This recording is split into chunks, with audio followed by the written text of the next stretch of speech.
Welcome back, everyone, and if you are new here, a very warm welcome to you too. Have you ever tried to send a video to a friend or upload it somewhere only to find out the file size is way too large? Well, today I'm going to show you how to compress any large video into a much smaller size, completely for free, without losing much quality. And the best part, you probably already have the tool needed for this on your computer. So let us get straight into it. Okay, so here I have a demo video ready that is around 83.6 megabytes in size. To reduce this video size, I'm going to use VLC Media Player. If you don't have it installed already, you can simply search for VLC online and download it for free in just a couple of minutes. Now, let me open VLC Media Player. Once it is open, you will find the Media menu at the top left corner. I click on that, and from the drop-down, I select Convert or Save. This opens a new window where I need to click on the Add button to locate my video file. I select the video I want to reduce, the one we just looked at, and click Open. Now I click the Convert or Save button, and a new Convert window appears. Here, under Profile, I select Video H.264 plus MP3. This keeps the video in MP4 format. Once I select that profile, I click on the small Settings icon. This opens more detailed options.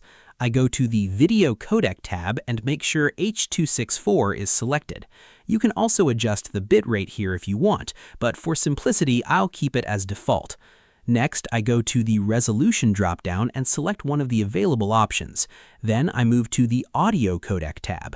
If you keep the original audio track, it will maintain the same file size. So I deselect that and make sure MP3 is selected instead for better compressed audio quality.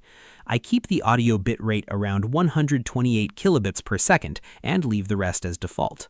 Once all three settings are adjusted, I click Save. Now I need to choose the destination folder. I click Browse, select the same folder, and give the new file a different name so it does not overwrite the original. With everything set, I simply click the Start button, and you can see the progress bar at the bottom showing the conversion in progress. This usually takes just a short while depending on your video length. And there we go. The conversion is now complete.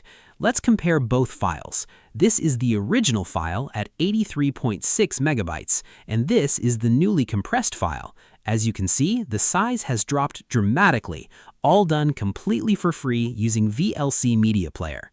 So that is it for today's quick and simple tutorial on how to compress large video files using VLC Media Player. I really hope this helps you save storage space and makes sharing your videos so much easier going forward. If you found this video helpful, please hit that like button, and if you are not subscribed yet, go ahead and subscribe so you never miss a tutorial like this one. I will see you in the very next video.